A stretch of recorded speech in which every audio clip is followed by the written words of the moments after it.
This is Nick. This is Jack. It's Thursday, the new Friday, November 17th, and today's pod is the best one yet. Are your bags packed? Bags are packed. Am I going to see you in New York? Thanksgiving T-Boy get-together. I can't friggin' wait. Jack, I'm going to wear the new T-Boy hat on the flight. Whoa. Our audience hasn't seen those yet. Take it easy. Spoiler alert. First story, what do we got, Jack? You want to buy tickets to see Taylor Swift live? Well, you can't. Because Taylor Swift broke TicketMaster. Or did TicketMaster break Taylor Swift? For our second story, Airbnb's co-founder just launched a tiny home startup specializing in YIMBY. YIMBY, yeah, in my backyard.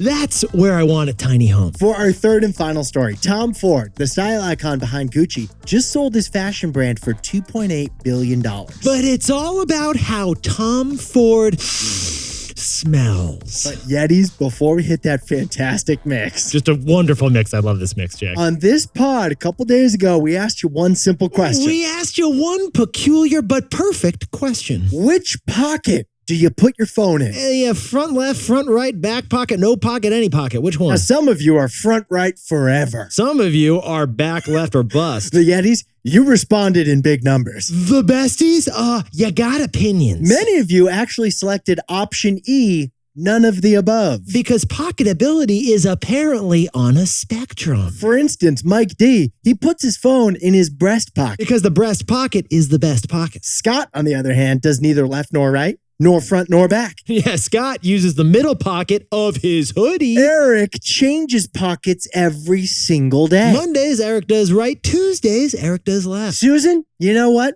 Susan's gonna put the phone in her left bra cup. But Jack Cat puts her phone in her right bra cup. Doreen, she's never even used a pocket before. Because Doreen has held her phone forever. And William's a big fan of the man bag, like me. Correction, it's a European carry-all. But Yetis, we still haven't told you the winner. Besties, the big question of which you are curious still has not been answered. Was there a winning pocket preference? Is there a perfect pocket for your ideal phone placement? The answer is yes, there was. And that answer is at the beginning of tomorrow's show. We're going to save it for tomorrow's show. So there are three stories. 15 years before this song, two boys from the Northeast met in a dorm. They had an idea that caused a cultural storm. It's the best one yet, but the best is the norm. Jack, Nick, that's it. I don't even think they need to practice. 50%, that's a fat tip. T-Boy City on your at-list. If you know, cause we ready to go. We can't wait no more, so just start the show. Start the show. For our first story, sales for Taylor Swift's upcoming concert tour just broke Ticketmaster. There's nothing Taylor can do about it. Nothing she can do. Because Ticketmaster has a monopoly on tickets. Yeah, we don't want to be creepy here. We don't be weird, but like, Jack and I do know what you were doing at 10 a.m. like 2 days ago. Yeah, the calendar was blocked. It was. Your calls were canceled. They were. You put your status on Slack as away. Ma, leave the meatloaf by the door. At 10 a.m. yesterday, you could buy pre-sale tickets to see Taylor Swift, and that was a big deal. Because it was her first tour in 5 years. It begins in March, and you could finally buy tickets on Tuesday morning. So at 10 a.m. local time on Tuesday morning, you logged into Ticketmaster, and Jack, what did Swifties see out there? Error message. Yeah, 404, whatever that kind of code means. 404 error. Apparently, you couldn't buy the tickets. You were facing an error. You refresh the window, you saw the 404 message again. Turn on the computer, turn off the computer, sit down, stand up, sit back down again. Ticketmaster called this unprecedented demand. They said there were technical glitches. They asked us all in a support message to hang tight. Honestly, it got so emotional out there that Taylor Swift should write a song about this entire horrible experience trying to buy her tickets. This debacle with the launch of her concert ticket sales was more painful than that scarf Jake Gyllenhaal left behind. It's not me. Hi, I'm not the problem. It's Ticketmaster. So Yetis, we jumped in T-Boy style, and Ticketmaster's numbers, they reveal some bad blood. Ticketmaster is clearly the anti-hero. Because Ticketmaster isn't just any old company. Ticketmaster is a theocracy. It's a theocracy. Ticketmaster's got more fees than Katy Perry backup dancers. You got the convenience fee. You got the delivery fee. You got the at-home printing fee. You got the facility fee, the venue fee. Jack, what's our favorite fee? You got the fee. The fee. We looked at their annual report.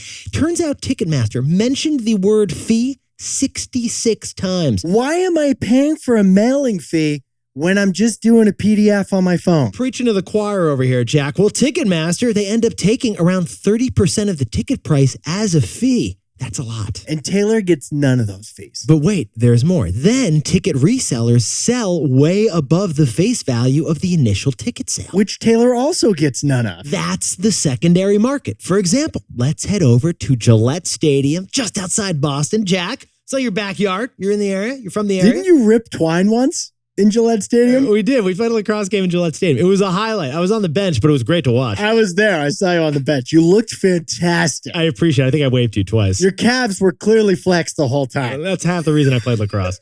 Well, I wanted to see how much ticket cost, so I checked out. The cheapest ticket was in section 318. All right, is that a good seat? Is that a bad seat, Jack? It is the nosebleed sections. It's the furthest away seat in the whole stadium. And how much is the Taylor Swift ticket in the secondary market for section 318 at Gillette Stadium, some of the worst seats in the house? One ticket is $472. Oh, but wait, Yetis, there's more. I added that ticket to the cart and went to the checkout. Then I saw the fees, which added up to $132 for one ticket. So what was the final price of the ticket check? $604.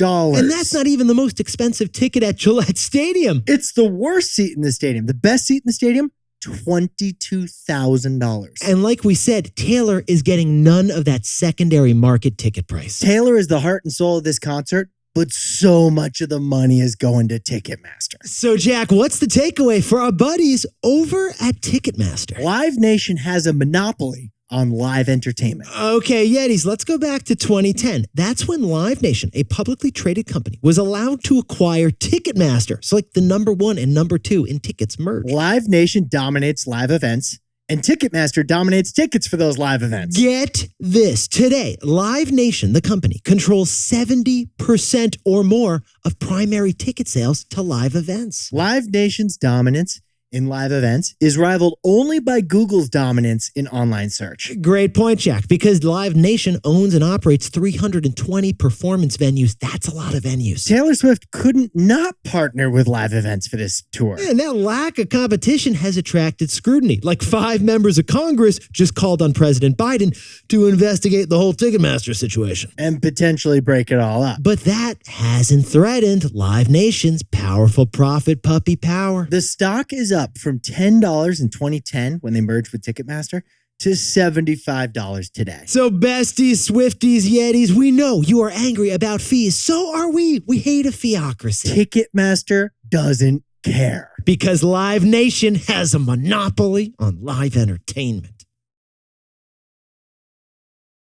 For our second story, there simply aren't enough houses in the United States of America. No, there aren't. So one Airbnb co-founder is selling tiny houses to build in your backyard. Okay, Jack, Playdate, let's say 1996, childhood movie that is cool and fun, but extremely kind of scary too. Honey, I Shrunk the Kids. Honey, I Shrunk the Kids. Rick Moranis deserved an Oscar for that, by the way. I've had nightmares about dustpans ever since. Airbnb just did the same thing, but for houses. Yetis, back in 2016, Airbnb launched a tiny homes division. Tiny homes division to help homeowners build little homes in their backyard. Airbnb had a market insight. People love these tiny, adorable homes. So let's get some of these backyard bungalows on Airbnb. People are Instagramming them up. The host can literally see their guests while they're cleaning their dishes. Well, just this year, one of Airbnb's co-founders took this little home division and spun it out into a new separate startup. That separate startup that's not part of Airbnb is called Samara. They're not renting tiny homes on Airbnb anymore. No, now they're selling tiny homes in California. Think of this, Yetis, as a mail order tiny home. Jack, that's exactly what this is. You send $300,000 to this company, you get a customizable mail order 500 square foot tiny home, and then you get someone who's more talented than you to build the thing. Yeah, they build the thing for you. It's got a bedroom, a bathroom, a kitchen, and a washer and dryer. The only thing this doesn't include is a succulent. Yeah, it's BYO succulent. Yeah, well, Samara, they build with an assembly line style to keep costs low, and then they ship this thing to you, like literally in the mail. Now, we were curious, $300,000 for this thing? Yeah, for a tiny home, Jack, that is a big number. The price per square foot is not great, but There is a market for these tiny homes. Because, Yetis, we have a nationwide housing shortage. Jack, can you whip up the whiteboard for us over there? According to the United States Census, in the last 10 years, the number of households in America has grown by 12 million. However, the number of homes actually built only grew by 7 million. That's 5 million American households that need a house. That's a real estate math that just doesn't add up. And it's resulted in spiking prices of homes. And now, an economics professor would tell us that rising home prices should attract tons of new home construction, and then we'll reach equilibrium soon. Now, it has attracted new home construction, but not fast enough. And that's because of NIMBY. NIMBY, which stands for Not in My Backyard. People who already have homes don't want housing developments in their neighborhood. They're afraid it could affect their home prices. Which is why they're NIMBY. Not in my backyard. So, Jack, what's the takeaway for our buddies over at Samara? Samara's real insight was turning NIMBY into YIMBY. YIMBY, as in YIMBY, YIMBY, yes, in my backyard. Yeah, right here. Literally in my backyard. Put a house in my backyard. That's YIMBY. Let's YIMBY this thing. Yet these trends have changed in favor of this $300,000 tiny house concept. For example, with increased work from home, a house in the back could be a home office. With VRBO or Airbnb, the house in the back could become rental income for you. Or if your town loosens permit laws like California has, a separate home could be flipped and sold. We have seen pictures of your backyard barbecue. We like them. There you go. There's plenty of room for a whole house back there. Samara's real insight is turning NIMBY into YIMBY. Yeah, right here in the backyard. Literally. Now, a word about our sponsor, Robinhood. A lot of Yetis don't realize how much prep work goes into this pod. We spend hours every morning jumping in T-Boy style to earnings reports, CEO tweets, breaking news headlines. Yeah, Jack and I are toggling tabs like you toggled IM convos in 2004. Having 8 tabs open can be stressful. You don't need that, especially when investing. Robinhood offers it all in one app. Whether you want to trade options, ETFs, or stocks through Robinhood Financial, Or you want to buy some Bitcoin on Robinhood Crypto. you can do it all on the Robinhood app. If you're not investing in Robinhood yet, to get started, go to Robinhood.com/Tboy and choose your free stock. That's Robinhood.com/TBOY. Limitations apply. Robinhood Financial LLC, member SIPC. All investments involve risk. By the way, this podcast is not owned or part of Robinhood, and we are not employees of Robinhood. For our third and final story, Tom Ford, the fashion icon, was just acquired for $2.8 billion. Because Estee Lauder likes the way he smells. Jack, let's tell a story on this one. Let's go back. Tom Ford, born outside Austin, Texas, 1961. Not your typical Texas cattle rancher, though. No, because Tommy Ford at age 6 rearranged all the furniture in his parents' house because he didn't like the way it looked. A year later, he rearranged his mom's hair. He gave her a new hairdo because he didn't like the way it looked. This prodigy decided to move to New York City to learn fashion, and then he moved to Italy to really learn about fashion. Ultimately, this guy took over Gucci, the Italian fashion icon. We saw it in the movie House of Gucci, spoiler. Then Tom Ford came back to start his own fashion house, which he named Tom Ford. He didn't stop there. No, he didn't. He wrote 2 books. Both bestsellers. He then directed 2 feature movies. Both Oscar nominated. Oh, and that Jay-Z song called Tom Ford? Yeah, Jack? It's named after him. The only thing this guy hasn't designed is like a mattress. As if his resume wasn't good enough, he now just officially became a billionaire. Because here's the news. Tom Ford just sold Tom Ford to Estee Lauder for $2.8 billion. Tom Ford is 1 part Hansel, 1 part James Bond, and 1 part Jungle Tiger.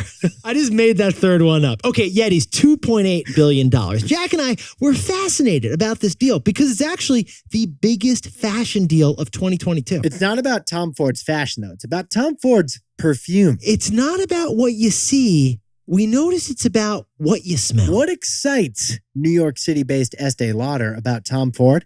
It's not the fashion brand's famous suits or their famous gowns either. No, what excites Estee Lauder to drop $2.8 billion for Tom Ford, it's his fragrance business. Yes. Critics rank Tom Ford's perfumes as the top perfumes in the world. And Jack, just because you're fantastic at pronouncing these things, can you name and whip up a couple of those perfumes for us over there? A couple of the top ones are Black Orchid and Tuscan leather. And we're talking about cologne that sounds like a 90s romance novel. Yeah, black orchid and Tuscan leather. Tom Ford realized that perfume is all about the brand. So Tom Ford added an edge to all his colognes that would like scare Christian Dior. The latest cologne he designed is called Effing Fabulous. It's called Effing Fabulous. It's a controversial perfume. And how did that perform, Jack? Well, 1 ounce goes for $240. So Tom Ford sold $25 million worth of this one cologne. A 1 ounce bottle is the smallest bottle you've ever seen. Like we said, you're not buying a perfume,